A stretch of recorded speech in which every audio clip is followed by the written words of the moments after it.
I don't know how it started. I don't know what you did. Now I'm the gal that's chasing you up. Flip my lid. Come here, eagle beaver, baby. Hello and welcome to Was That an Orgy? Woo! starring Charlene and Teresa Bawd, two sisters that explore the topics of sex, sexuality, gender, and sex positivity. We will also try to answer the question, was that an orgy?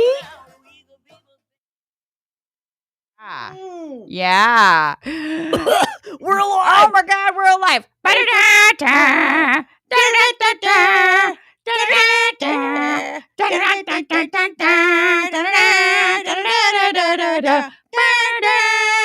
It's the final countdown.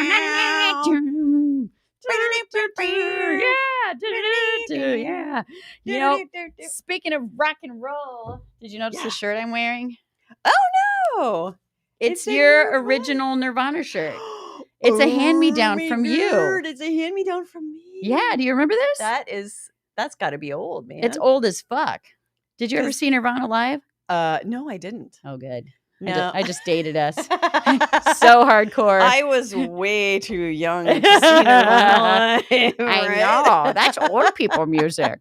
Yeah, except it's cool now. Just not if you were alive at that time. Exactly. Definitely. Yeah, it was retro by the time Yeah. we discovered them. Yeah, see? For sure. Turn your phone off. Okay. Yeah. Oh, yeah. I got it. Oh, yeah. I Oh, better so silence just my to phone put too. it out there for all you genital men and ladies, we are answering viewer questions today. So Yeah. feel free to chime in. I would say live questions get priority. And other than that, we'll Absolutely. get to these like cowardly backlogs of people hiding behind their anonymity. Yes. Yeah, although we love those cowards too, because, you I know, love those cows. yeah, it's fun to be in contact with people and, you know, and to feel like we can pretend that we're helping. Yes. Yeah. I like to pretend to help. That's my favorite thing to do. Like Me to too. walk in once someone's done 9/10 of the dishes and be like, oh, do you need some help? You know, right? Let me Yeah. put away this one plate. Yeah. Ugh, Crash. Oh, whoops. Dude, I have cat pants on. I'm that gal. Hence the camel toe. I mean, no, wait, that's Do a I have camel no. You don't have a camel toe, not yet. We'll wait till your pants right up a little more. Let's like These do I have high-waisted pants camel are. toe? Yeah, you do now. Yeah. There's some deep flossing going on right there with that It G-string. just got weird. That's right. So Vagina gonna- dentata floss. we're gonna try to keep an eye on the questions for sure. Nah, And Michael we always helps won't. us. Yeah. You know, so if anyone writes to us, we'll look. Speak for yourself. You could also just Facebook Messenger me, and Yeah. I'll you know, see if it's something that you know, I can say on air, Yeah. or if it's a hot picture of a naked body, I'll just look at it and show my sister. No, I'm just kidding. Yeah, exactly. And then not we'll show just my sit sister, here and actually. She drool would in prefer silence. No, I know. I'd be like, oh my, All I'm right. a virgin. So I'm gonna start with the most salacious question we have received. I can't So, wait. I can't wait I'm to gonna hear about it. paraphrase what this person said. Mhm. She was asking, does anybody have any tips for blowjobs and how to give a decent blowjob? Yes, get a gay best friend and ask him. And- That's what I did.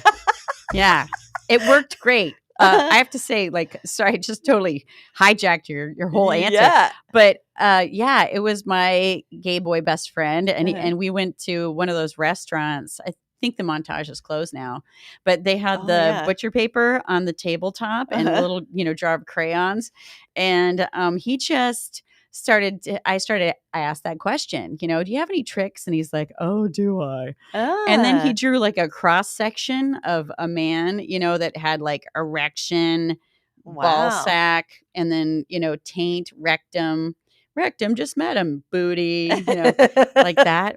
And so be her gay best friend and tell. well, what spill- he said, really? I Spill thought- the Venus. well, okay, but then you get to answer because I'm sure that, the Babinus. But yeah. it's okay if we both skilled- answer. Okay. Yeah. At the same time, like Doublemint Twins. Oh my Yeah. God. Well, have you Word. heard of the taint? Yeah. If you taint, Taint. well, it's about time you did. Taint the balls and it taint the butthole. That's right. It's a chin rest. So what my my husband told me is he was telling me that so of course there's the putting your mouth on it, if that's not Captain Obvious. How novice is this person? Do they is she over there blowing on it like this? So her complaints were she's worried about using her teeth, her jaw gets sore, and swallowing freaks her out. Okay, well, don't swallow then. That's a girl's choice. Yeah, totally. I would say, generally speaking, there's some freakazoids out there, but for God's sakes, for the most part, don't use your teeth. I think that's generally accepted as maybe not the way to go. Of course, like working the shaft with your hand. I've heard that the just swirling motion works better than the just straight up and down. Like a band, a band like leader. Or just like you're mining for oil. Like you have a ketchup container. Yeah, exactly. Don't do that. Yeah, good lube or lots of spit, I think, is helpful. And then and that's a whole nother sidebar question, like what is good lube, right? Yeah, well, yeah, and everybody's different as far as like, do they want lube or spit or not? Yeah, exactly. Are you using condoms? Are you not using condoms? Mhm. But then my friend, I almost said his name. Oops, don't worry, I won't say it. Oh my God. He was in this cross section of the male with the boner and the balls hanging down. He was teaching me about the taint, and how you can prostate, the prostate gland, yeah, the prostate, the male G spot inside the rectum. Yeah. That he was teaching me how to, you can put a finger inside and use that little come hither motion. But not all dudes are into the bussy. So, like, to be able to just even rub the taint, just in a, just like the tiniest hamster, like rapping on a record, kind of a thing. That is a very pleasurable thing. And so if you can get your hamster to rub the taint, that's even better. Yes, right? Exactly. All the less for you to do. Just make sure that he doesn't go inside the rectum, because that'll wreck him. That's totally different. That'll wreck that little hamster. Yeah. Remember how mom used to call him do hands? Do hand. Yeah, that little hamster's gonna get some do hand, all right. Do hand, all yeah, right. all right, exactly. Super duty. Yeah. Don't Richard Gere the hamster. I mean, that probably never happened. Poor Richard Gere. Yeah, he probably never did it, but whatever. Yeah, exactly. It's still his thing. He still gets it. His claim to fame. That's more stuff. Yeah, more stuff that helps. I would say go. I like to zoom way out and go, okay, before we even get into the technical aspects of it, let's shit in his mouth. Shit in his mouth. No. That's right. Okay. And then he'll be grateful for anything you do other than shit in his mouth. No. So I would say the most important things are like, how are you feeling? How's he feeling? And are you able to communicate with said penis and the human life support system attached to that penis beforehand? Mm-hmm. So the things I like to tell people are, don't be too drunk. Don't be too full. Because both of those things are not good if you're going to be shoving something down the back of your throat. I've had 2 guy friends get their dicks puked on. Oh, yeah. Yeah, it happens. Oh, it totally happens because you're either drunk or too full. Like, don't go eat a huge sushi dinner. And then, oh, God, gross. And then go for it. So yeah, being a little bit hungry is kind of good. And definitely not too drunk. And part of that is just like with sex and with intimacy in general, you don't want to be too drunk. Like that just comes down to your ability to communicate with other people and to be aware and connecting and stuff like that. Which reminds me of the most important thing I just glossed over first, which is I think it's always great to just ask people what they like too. Like, some people might say like, yeah, give me a little teeth, Yeah. And for sure. Some people don't mind a little teeth. Yeah. And they might say like, go into the, third knuckle if you can. Like, totally. Get in there. Everybody's different. So as much as you can, try to listen to your partner and what they verbalize. Of course, listen to that, but then and also the nonverbal stuff. So you can watch their breathing, you can watch their body, you can listen as you do things, as you test things. and just pay attention to it and respond appropriately. And it's okay the first few times with someone to kind of experiment, and it may not be the best they've ever had, but you're learning. Like you're kind of body mapping them in a way in this really specific thing. Yeah. Some other things are, like you said, using your hand, because the lower part of the shaft is more pressure sensitive and not as much friction sensitive, whereas the top portion is more friction. Right. So you don't need to stub your uvula, Yeah, you don't have to. I'm sure it's nice if you do, but it's it's perfectly acceptable to use your hand you don't there. have to be a sword swallower to give a good BJ. Yeah, exactly. Yeah. And I think, of course, it goes without saying, but like,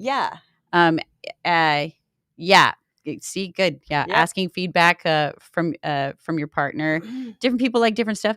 Asking for, I always like to just tell people, like, I love feedback. I like to know what feels good, what doesn't feel good, give constructive criticism, and don't say like, you suck at this sucking. It's just confusing. Yeah. Let's see. It says, I'm sure your partner will like what you are willing to do anyway if he's not an asshole.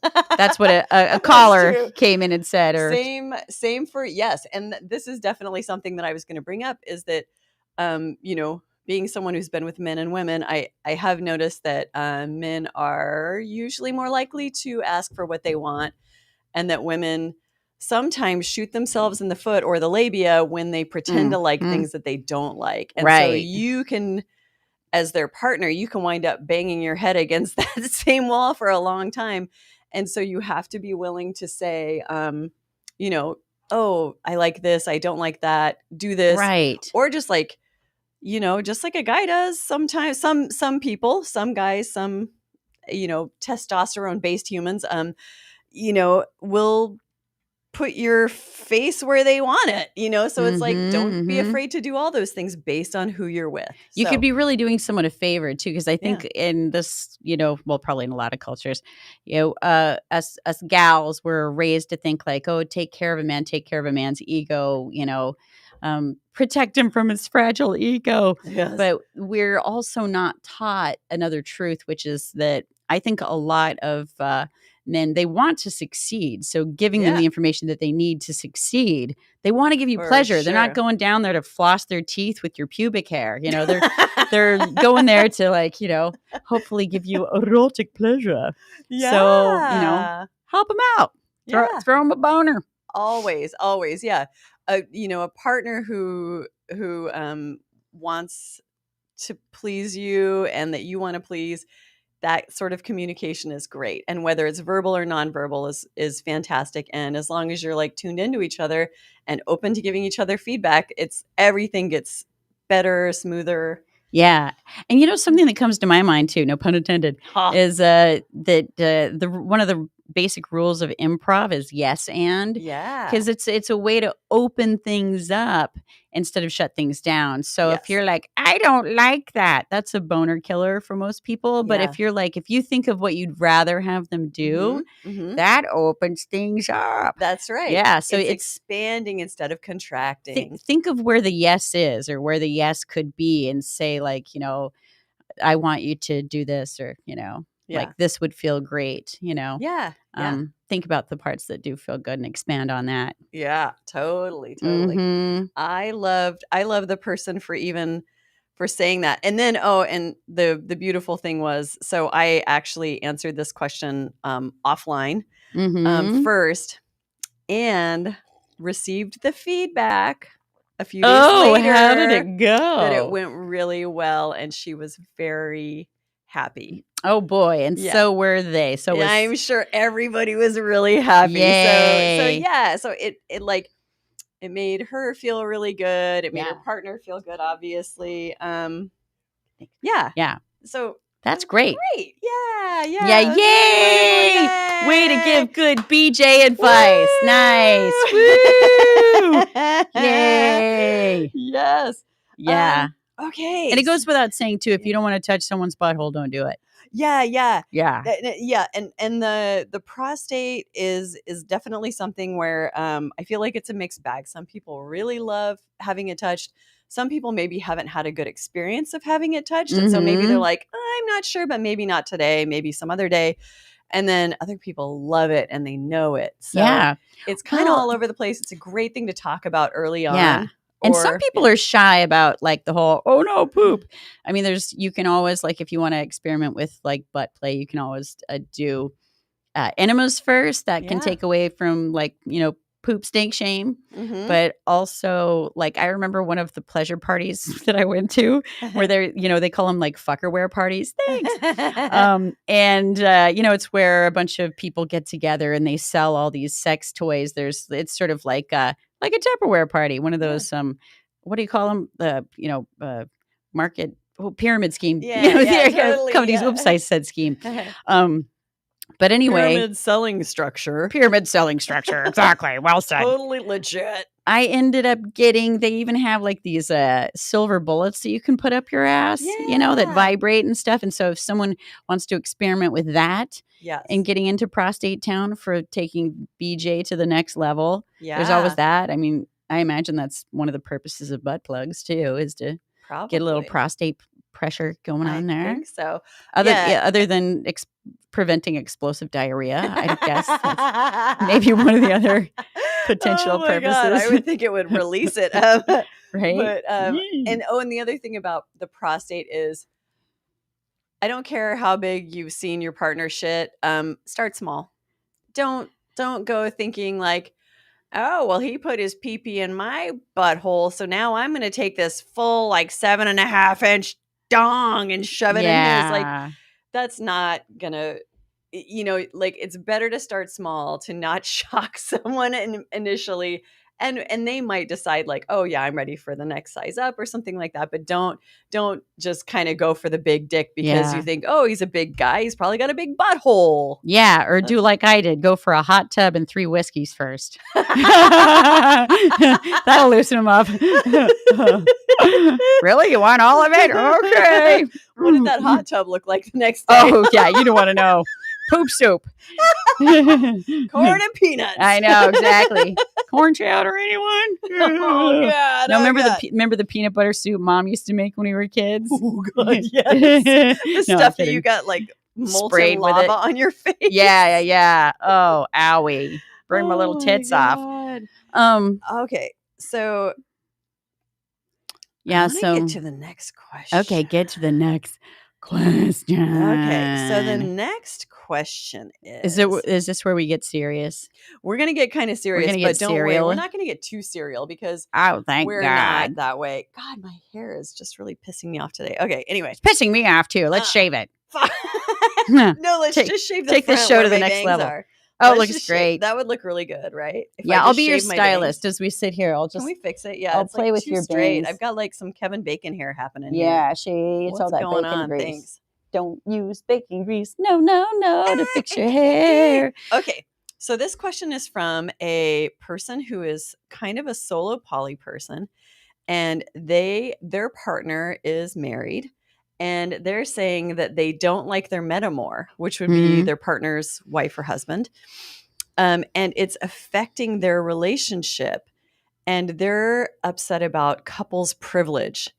And so what do you do when an external relationship starts affecting you a lot? So basically, when your partner's other relationships start affecting you, isn't leaving a way of pressuring the breakup of the other relationship? And so they're saying like, oh, should I vote with my feet, essentially? Yeah. And I think this is a really tricky question because, of course, your partner's other relationships are going to affect you on some level, whether it's, their preference to have your partner on, every Saturday night or something, which is your favorite night of the week and you'd rather be with them or whatever. But it could also be, it could be anything about their relationship feels threatening or not good to you. And I would say, rather than just leaving and expecting that to have some impact on their relationship, ask for what you want in the most plain and simple terms. And it really doesn't matter if it sounds reasonable or not. What you want is what you want. And that's really it. Like, you're allowed to want whatever you want. Hey, what about me? What am I, chopped liver? Chris is VZT. You're in big trouble. Come on. Sit and spin. No, just kidding. But sorry, someone just commented in and told Shar she looked gorgeous. But yeah, the other thing, and then you're like, oh, my hair's sticking up in the back. God, the back of my hair. I need to just not even look at the monitor. I know. I've trained myself to just look at you. So the thing I'm wondering about is like this comment for me doesn't have enough information because it's what I'm curious about is what is bothering this person about the other relationship. To me, that seems like an important question, sort of like, is it because are they in contact? Is the metamour in contact with the primary partner? Because I don't get that feeling. Because if that's part of the problem, if they don't like the primary partner, and correct my verbiage if I'm not saying it right, but but if they simply don't like them and they're being subjected to being around them, then of course they have the, oh, thanks, I look tight. Yeah, how can you see my vagina from there? God, that's weird. But so your vagina looks tight. It does. Oh, you can't break this clam open. Yeah. It squeaks when you walk. Even your nutcracker's not going to work to get this pearl.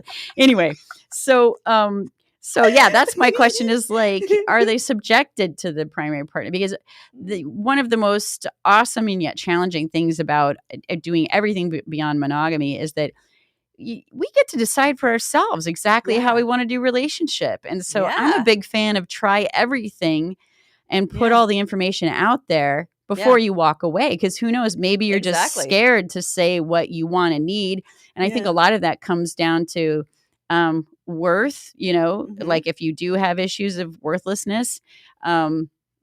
Oh, Chris, just stop. Chris is now just chiming in over and over again. Actually, keep going, Chris. I like what you're saying. Don't stop. Yeah. Don't stop. But don't stop. Shwing. Don't stop. But then, then the other part of it is that, self-worth can keep us from actually expressing what our needs are. And all of this is life and learning. So advocate for yourself, advocate and give them the information they need to love you like you want to be loved before you leave. Because you're going to come up against this problem again and again if you're not expressing yourself and advocating for what you want and need. Yeah. And I think too, in this case, it could just be that you, maybe it's a good question to ask yourself, are you okay if your partner has like a number one sort of primary partner? And would you rather not, have someone or be in a relationship with someone who's married? Like, is that the issue? Is it that you feel deprioritized because this person's married and marriage usually means that it's going to be hierarchical in some way. Like, like this person might have gotten into the relationship with one attitude, they're in one place in their life, and then they find themselves in the relationship and discovering through this process that they'd rather be the primary. And, that's an unfortunate way of discovering this about yourself. Sure is. But I mean, that is life. Again, like as I contemplate just reading all these questions today, it just brings up so much about human attachment. Oh my God. And that, again, like we've all been brainwashed by all those romantic fairy tales that started 400 years ago in Venice, Italy, when people, lived at longest to about 40 years old. Yeah. And most kids, half of all children didn't make it to 16 years old. Yeah. And so, but we still have that fairy tale in our head. And the truth is that we are the canaries in the mine shaft now. Yeah. And we are all engaged in figuring out together collectively, how do you do beyond monogamy? And it's these conversations, keeping these conversations up and in the open and transparent and keeping them idealistically like loving. And to me, a huge part of it is learning nonviolent communication skills. If everyone out there just watched a video about nonviolent communication skills, just invest that much of your life to realize what the typical pitfalls that we've all been, brainwashed to communicate in these ways.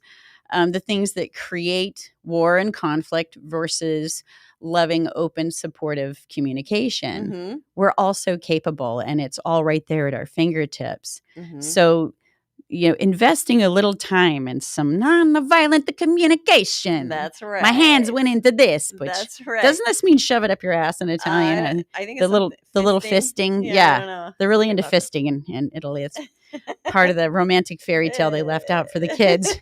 And they all lived happily ever after, fisting into the sunset together. Yes. They put the Fisting whore into in the horizon sunset as they went off together. Oh my Yes. god. Yeah. That Yeah. and I think you and I are definitely saying the same thing, which is to ask for what you want and do it Yes.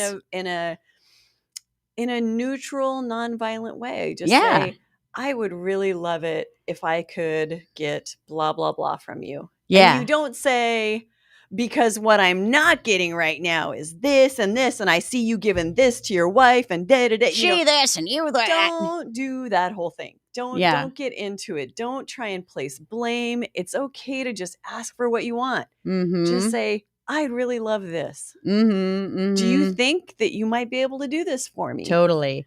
And something that I think has been coming up again and again, even in these questions, and I think is a huge thing that people have to take on when they're doing beyond monogamy, is again another way that we're canaries in the mine shaft is figuring out how to deal with jealousy. Because in a monogamous structure, I think that's one of the non-written agreements we go into in monogamy is like, we don't say it out loud, but what we're really saying is like, okay, now I'm going to protect you from the truth that I'm ever attracted to other people. I'm going to pretend that I'm not, and we were not going to talk about that. Yeah. And you protect me in the same way. Yeah. Where, that as if you're not attracted to other people, but it happens, it comes up, and we know that we're attracted to other people, and so there is jealousy in monogamous relationships. Yeah, and in non-monogamous relationships, you're just kind of like dealing with it head on. Yeah. And it's brave, and it is a virtuous mission. So, and it's not deadly. Kudos to all of you. Jealousy is not deadly. Yeah.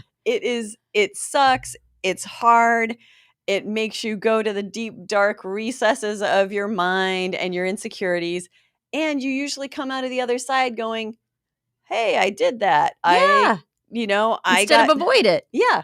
And it's kind of like turning around and facing the dog that's chasing you. Yeah. It's just usually that dog's going to back down, and usually you're going to be able to resolve your jealousy, or at least get to a place where you're accepting of it and just going like, meh, it's okay. Yeah, And exactly.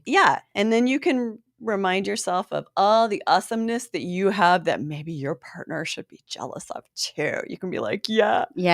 Just remind yourself though. Don't say it out loud to them, because that'd be super dicky. Well, this ties into another one of the questions. Oh yeah, that I think we're leading into the which one was it? This one. Oh, comparing. Yeah. This one. Oh, that was a really hard one for me. Do you want to read it, or you want me to read it? You read it. Read it. So it's someone who's struggling comparing themselves with their husband's girlfriend. They feel like they're really different. The girlfriend always looks beautiful, hair and makeup done. She's very put together. Her outward appearance is pretty much flawless, they say. And she also is successful and seems to have her shit together. So that's also kind of like, they're both parents. And so that can be something that is super, that can be really challenging in non-monogamous relationships is, comparing yourself even on the level of a parent, oh my God, they're even a better parent than me too. Oh, the other person was a parent? I didn't get that. Yeah, they both are. Oh, yeah. Both are parents. Okay. And so I think that this person was doing okay with the perfect girlfriend until they got into a fight with her husband. And the husband implied that this person should take out the trash more often, and the house always looks like a mess. And so she felt like that this was her husband comparing her to the girlfriend who's perfect, whose trash is probably out all the time. And I'd like to say the girlfriend might have a spouse or another person or one of their kids who takes their trash out for them. Like I wouldn't, Right. I wouldn't Or a house assume that cleaner. I there's mean, who knows, you know? yeah, they might have all that stuff. So feeling inferior to a metamor, like Yeah. basically comparing yourself to one of your partner's partners. And I so get this is a really hard thing to not do, Right. but it's so important to not do it because it's related to jealousy too. it is, yeah. Because jealousy is that whole like, oh my God, what if this person's better than me Yeah. and my partner prefers them and then they leave me for this person? Right. Comparing ourselves goes hand in hand with jealousy a lot of the time. Oh, for sure. Yeah. Yeah. And so I think, that's that. But one of the great things about polyamory and ethical non-monogamy are that this isn't an either or situation, and it's not a contest. It is your partner loves you for you and them for them. And there might be Right. certain characteristics about that person that aren't perfect either. And so, it isn't they're going to choose one of you over the other. Like they might on a day, but it's not going to be an overall trend. So that, I think that's kind of one of the great things about ethical non-monogamy is that you don't have to choose. You can just take people as they come to you and you can say, yes, you are not the perfect housewife. And I love you anyway. Yeah, right, And exactly. I love so many things about you, but you're not a perfect housewife. Right, And right. it makes space for people to just be who they are Yeah. and come how they are. And just like, you don't have to pick one Yeah. person over another. Yeah. And the other thing I heard, a couple of things that came to my mind. One, of course, was like, oh God, relationship therapy. Not to say that in a way that Yes. sounds like it's pathologizing in some way, like you guys are Mhm. fucked up and you need therapy. I think Yeah. that therapy is a wonderful gift to give Totally. yourselves, and it's a wonderful way of investing in your relationship because Mhm. relating is a fundamental part of the word relationship. Yeah. Relating, and so that I think would be a very loving gift to give your relationship.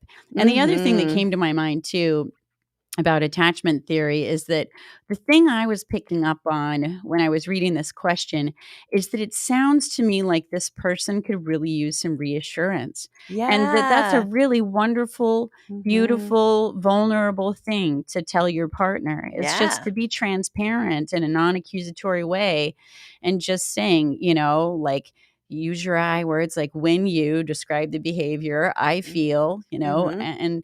and what I want is. And that can Mhm. be really hard for people that fall under the anxious attachment style, especially if you're Yeah. insecure anxious like I am. Yeah. That relates to self-worth, Yeah. because if you struggle with your self-worth, then it's very hard to advocate for what you want to hear. Mhm. You want to hear someone say like, oh, it doesn't matter if you're not as good a housekeeper. Because the other thing so I'm squirreling on myself, but the other thing that comes to mind is just that role that women get thrust into Mhm. of needing to do more of the housework and such. Yeah. And that's the question that came to my mind as well is like, is this just I don't mean to say just diminishing word, but I diminish your is this feelings. I'm trying to think of what's the modern term for fucking housewife? God damn it. Yeah, Home like typical home worker? I don't know. Yeah. Home builder? I don't fucking know. Spouse, stay-at-home spouse. I don't know. Stay-at-home goddess. I don't know. Whatever. I'm gonna say it wrong. We're gonna get hate mail. Oh, hate but- us now.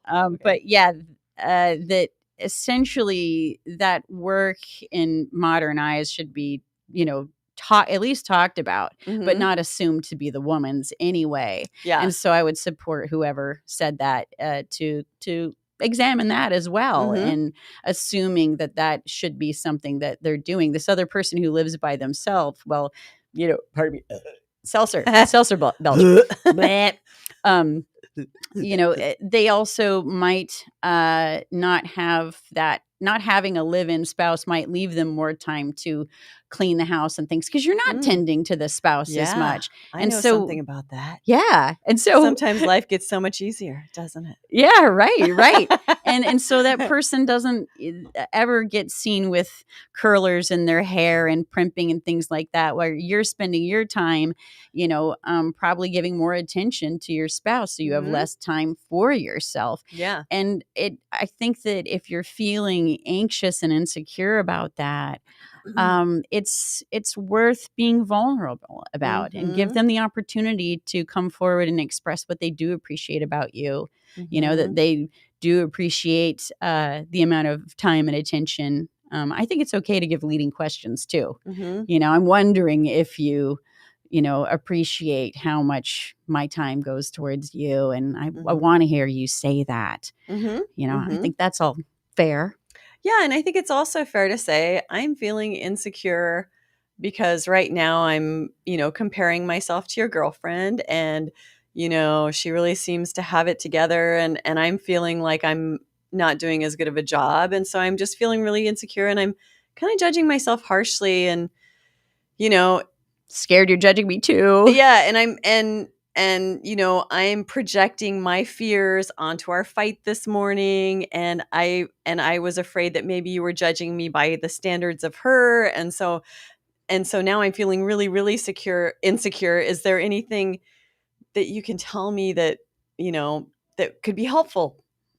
Yeah, just ask for help. It's okay. Right. I am the worst at doing it. Yeah, but I'll always say to do it. Yeah, and then I won't fucking do it for myself.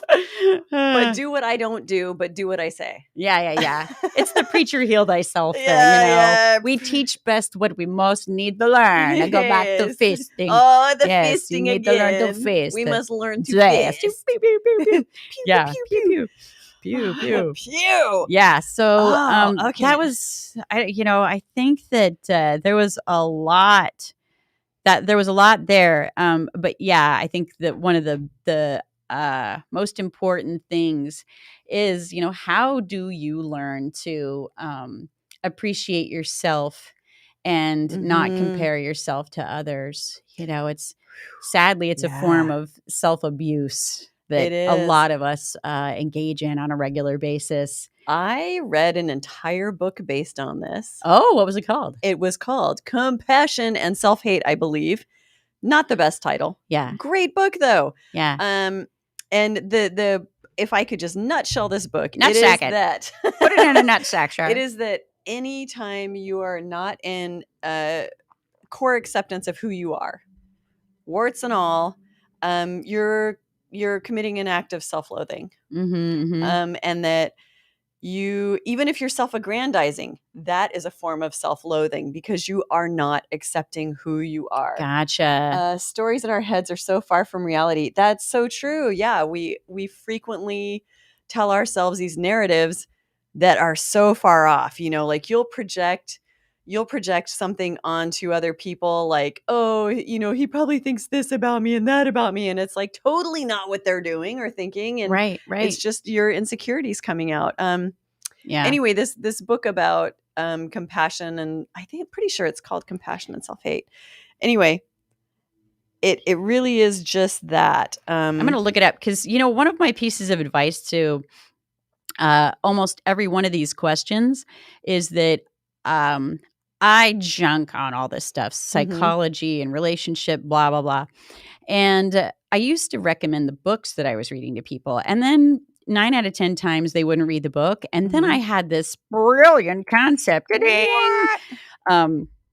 to send people to YouTube and look up the author's name. And that a lot of the time while people are writing their books and developing these theories, or while they're pitching the books, they'll give these wonderful 15-minute synopses of the book or what their perspective is. Yeah. And then, God, I'm so belchy, gassy bitch. What is wrong but with you? You Can basically get the Matrix download, in like 15 minutes or an hour even. Because a lot of these books I listen to are like between 5 and 13 hours. I get it. Not everyone's as OCD as I am about this shit. And so I'm right there with you. Yeah. So looking like whatever this book is called, it's called Compassion and Self-Hate, an Compassion and alternative to Self-Hate. despair. Yeah. So it sounds pretty dramatic. It's not that dramatic. I certainly would not say that I hate myself or have really ever hated myself. Yeah. But reading this book was really helpful. Yeah. And it's by Theodore Isaac Rubin. But Theodore yeah, Isaac maybe try Rubin. looking up, just some, I don't know, Cliff's Notes on YouTube or something like that. Yeah. I think that just the whole idea of it is pretty radical, that you just, if you're not accepting yourself, you're hating, Yeah. you're hating the fundamental core of yourself, which Right. is pretty And true. we aren't taught how to celebrate ourselves. Like Yeah. as I am like a self-help junkie, I was thinking recently about when are we done? We're never done, right? So you have to take breaks and Yeah. celebrate how much you've done, how much you've Yeah. grown, and who you've become. Yeah. So making a success log, writing down the things that you like about yourself, Yeah. no matter what they are. So now, yes. Oh, yes. Damn. Oh my God. Go Unabomber. Damn, my titties is fine. They is some time fitties. You got some time fitties, Shar. That's why they call you Tits McGee down at the Time titties, Sanctuary that's Club. right. That's why I'm Tits Yeah. McGee. All right. So what thing do you want to go to next? Oh, okay. So the next question is from a friend. From a friend in quotes. Friend. So how is determining your primary partner if you are a polyamorous person? Mm-hmm. Or solo poly, or kind of thinking about like, oh, let's say I'm solo poly, but I'm thinking, oh, I might want a nesting partner. So Mm-hmm. how is that different from someone who's only been in monogamous relationships? How is that different from finding a monogamous partner? So basically finding a primary partner versus finding your monogamous partner. Yeah. And I have to say that whatever I say is going to be total speculation, Mm-hmm. because I have been monogamous in the past. I haven't been, well, yeah, I kind of do have primary partners. I suppose I'm sort of hierarchical now. But it is really different, because I feel like in the past when I was looking for kind of a partner to do monogamy with, Mm-hmm. to engage in the act of monogamy. I think in those cases, I really had like this checklist of, I need you to be this and this and this and this. And it was totally varied. And then, of course, I would totally put on the blinders and ignore anything that was like actually should have been a red flag, because I'm like, oh, well, you're checking boxes and I'm wanting to become monogamous with a person. And Yeah.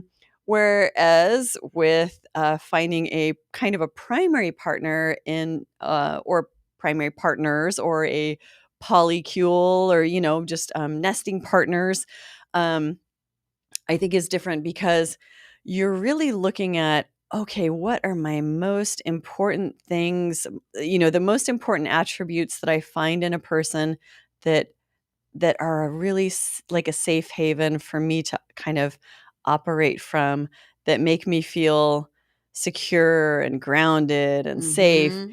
And then they don't always have to be like the person that you're going to go mountain biking with or something like that. Like maybe if you were looking for my person I'm going to be monogamous with has to be a mountain biker too, because I'm a mountain biker. It's like, no, actually, you can find a person who you have this really great squishy connection. I keep saying person, but it could be people, whatever.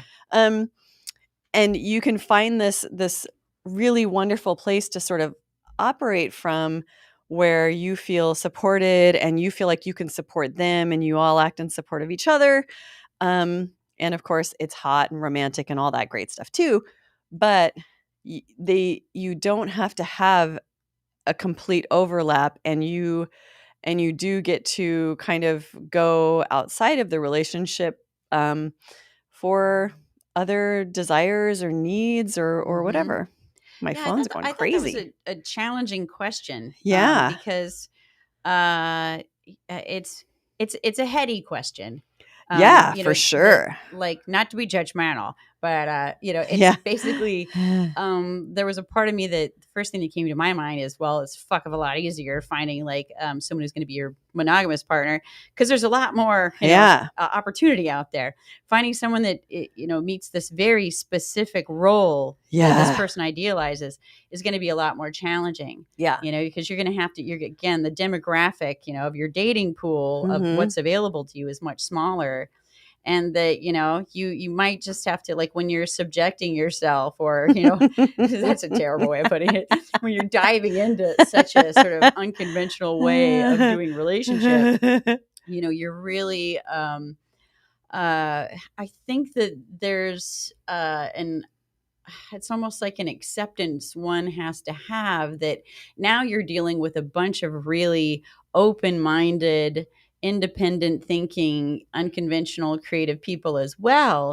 And so finding your, last unicorn, or that unicorn. I know unicorn's a specific term that I don't mean to use. I mean it more in the metaphorical sense of like, this mystical being that's very rare, finding that person that's going to be exactly, what you want in those ways, is probably going to be more challenging. And that I think we all have to be very open-minded to what we are co-creating with people. You're getting yourself involved with other people.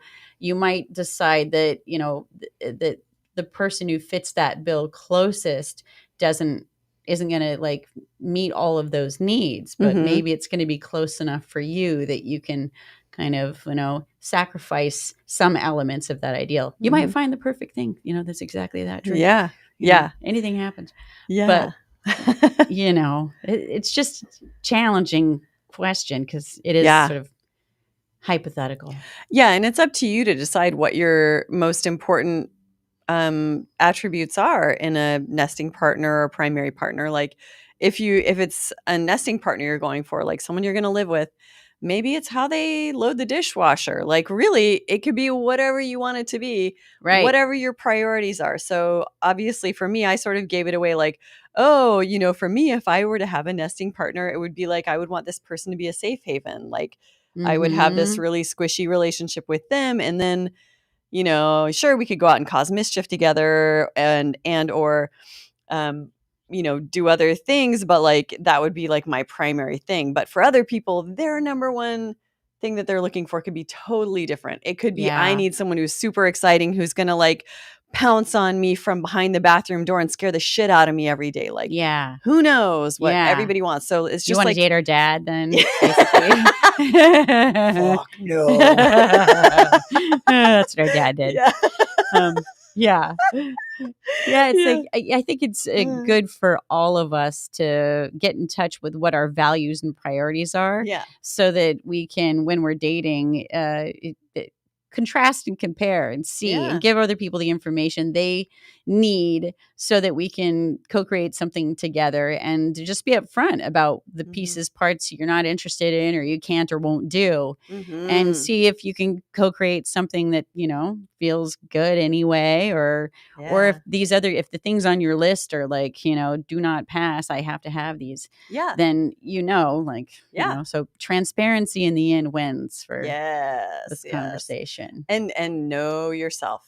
Like try to know yourself as much as you can, including what your Achilles tendon is and what do you fall for that's maybe not good for you, or what have you fallen for in the past that's not great for you that maybe you would like to not do this time.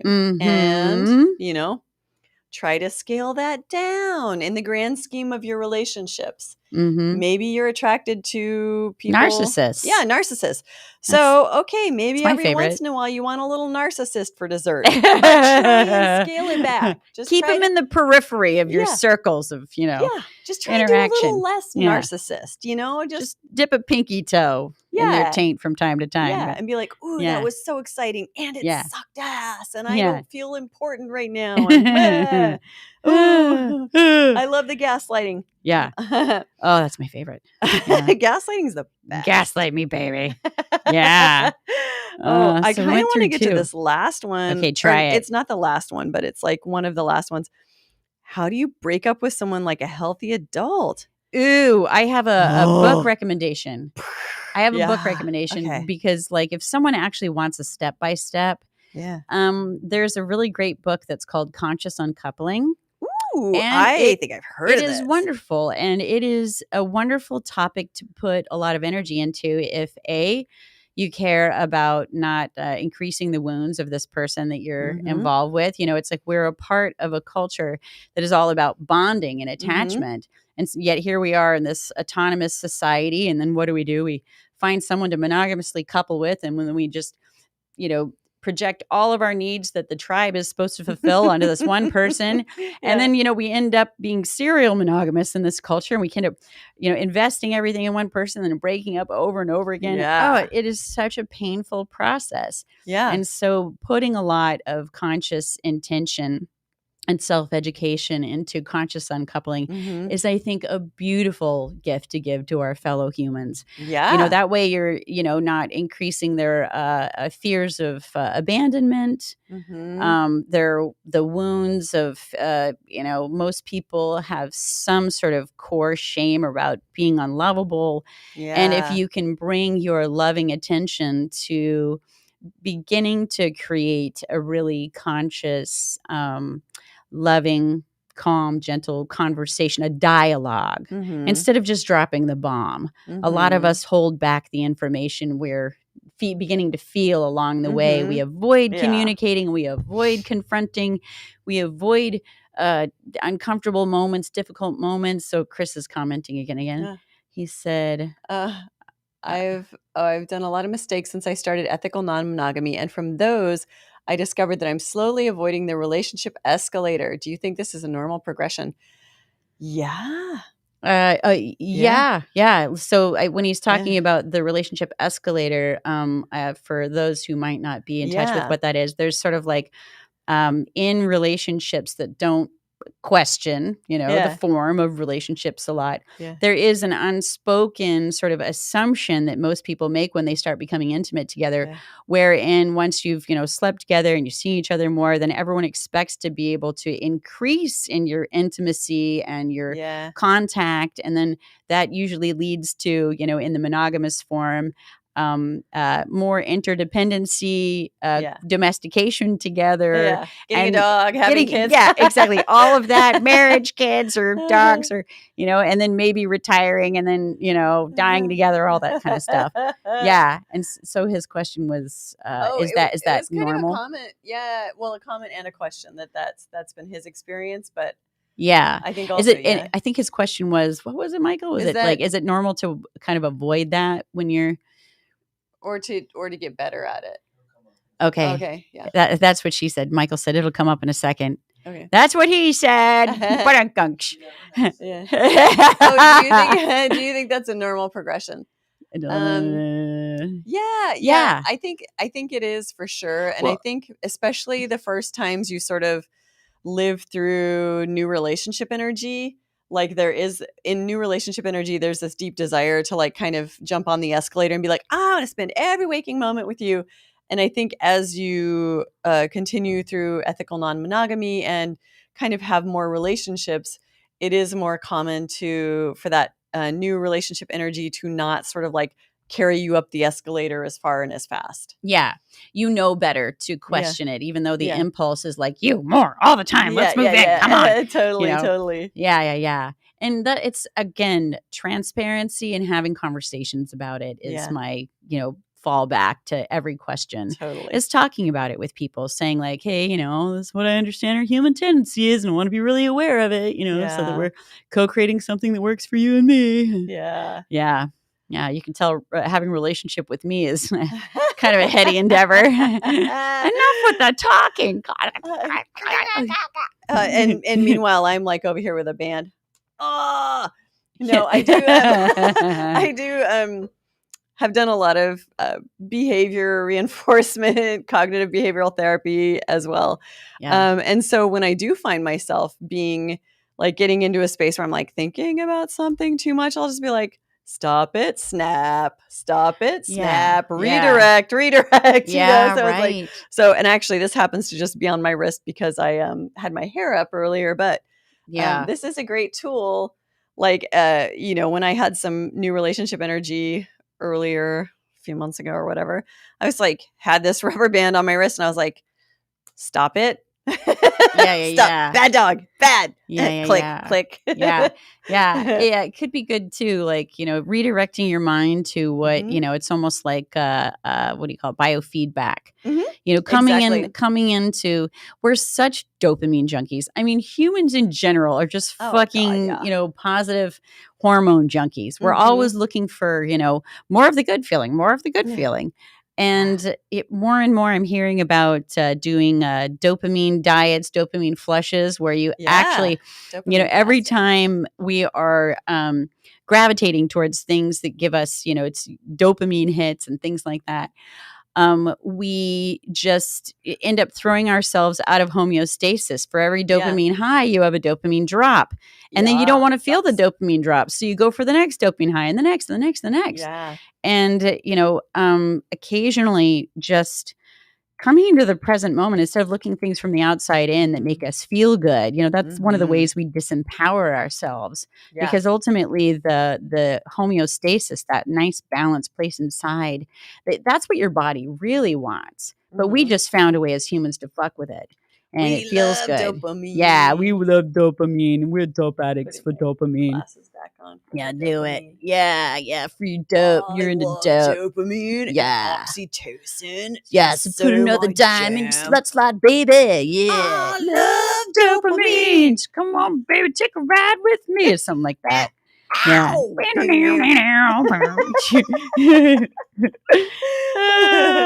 yeah. Oh, what a These are heady my- show. We're so heady These today. are Zoe's, by the way. They're These are Zoe's awesome. I glasses. love Aren't her they little amazing? Unabomber I know. glasses. If anyone wants to do any police officer role playing later, Yeah. I'll have Yeah. these with me. So that oh God, we just have a few minutes. Yeah, that breakup question. Oh yeah. Let's get back to that. Yeah, I do think I highly recommend the watching. Oh God, I forget the name of. Catherine Woodward is the author of Conscious Uncoupling. And again, just like if you don't have 8 to 12 hours, go to YouTube and bring up a video of Catherine Woodward's, and she'll just put it in a little nutsack for you. And who wouldn't rather have it in a little nutsack? I love a little nutsack. Yeah, me too.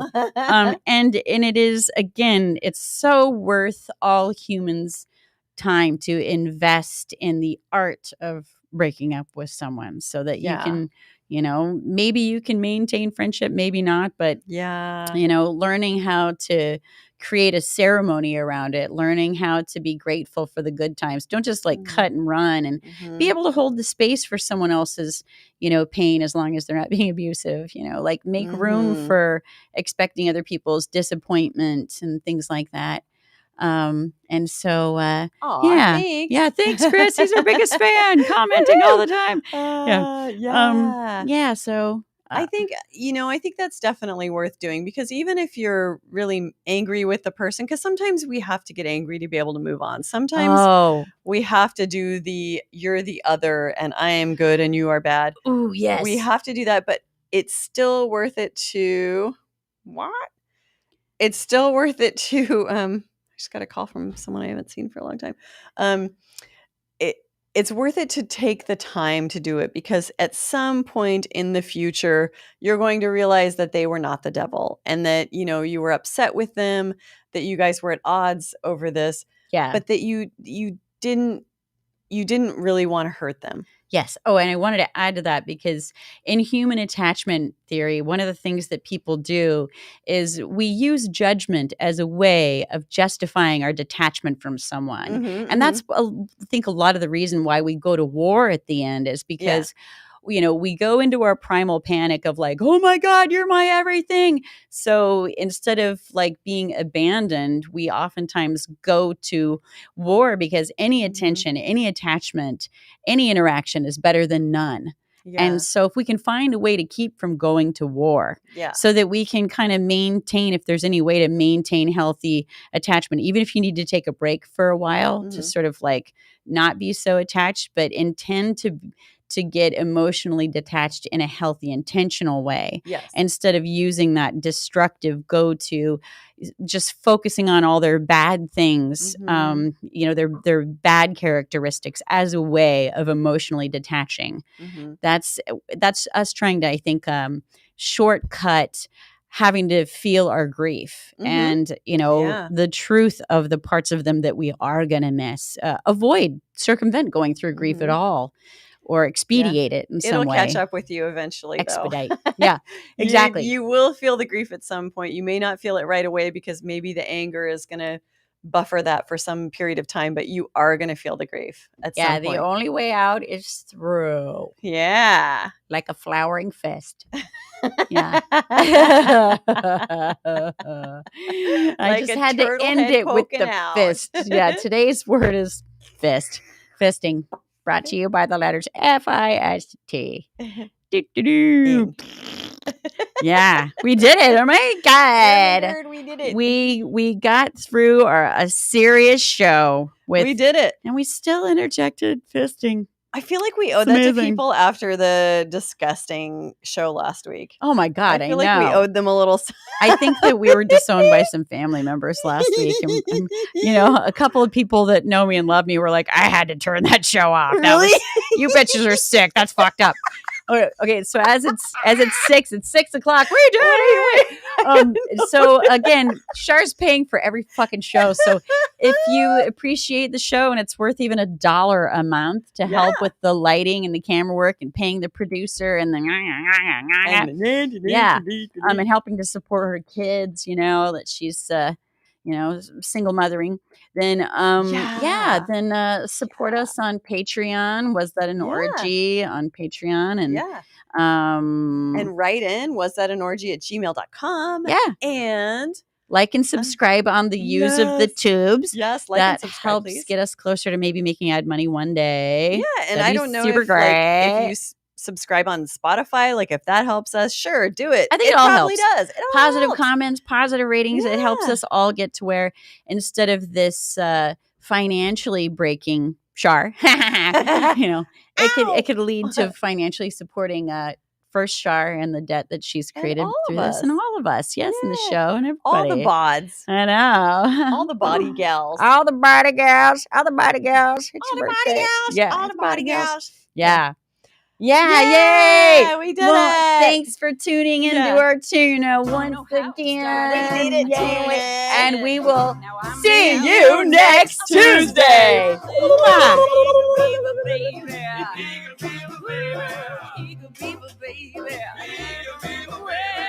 you gonna do with this eager beaver baby of mine?